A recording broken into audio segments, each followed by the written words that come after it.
Jesus said to his disciples, "Be merciful, just as your Father is merciful." Stop judging, and you will not be judged.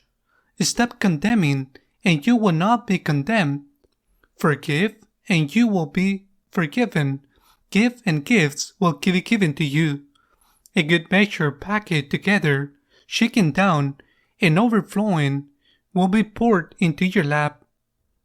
For the measure with which you measure will in return be measured out to you. The Gospel of the Lord. Our Lord wants us being a person of good, and of course of our brother's well-being. However, He does not use us, not even to obtain the good of others. God is surely the only one capable of loving each one of us, as if we were unique children, but without forgetting at the same time that the rest of also, as if they were only children. God's love is such that each one of us feels absolutely loved by Him. Not loved partially, as if He had divided His love among so many millions of people. God looks at each one of us and loved us. It is precisely because He loved us in such a unique way that He wants us to do good. Of course, this good will have repercussions for our other brothers and sisters who are also loved in the same way by Him.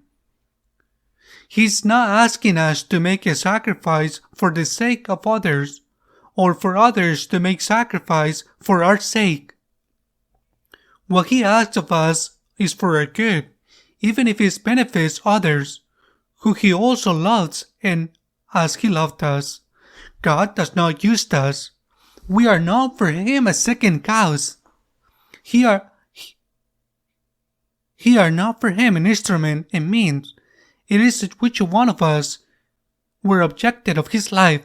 It is each one of us were so important that He has no one else to love more than each one of us. And He does this with each one of us. This is wonderful. This is the love of God. Only through this perspective can we understand why He insists so much again and again and again that we must forgive, that we must have mercy, that we must lift the judgment on people to God who knows and knows everything, even though we may judge, of course, what people do.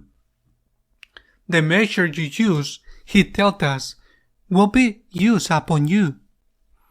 If it is a generous measure, they will be generous with you. If you are capable of suffering with the one who suffers, to put yourself in the place of the other, if you are able to make your own the sorrows of your brothers, God will not forget any of that. And maybe it is possible that you will not find the love you are given, but you will always find more love. If instead of being generous, you are instead selfish, if instead of forgiving, you are instead resentful, the Lord tells us, it is for your own good that you have to forgive. It is so difficult. It is for your own good that you have to be generous, and sometimes it is also very difficult. It is for your good.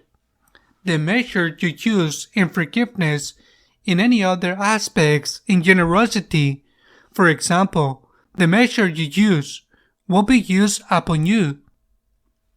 Let us not forget this. The Lord tells us this for our good. Let us ask Him for the grace, the strength we need to fulfill it. Amen.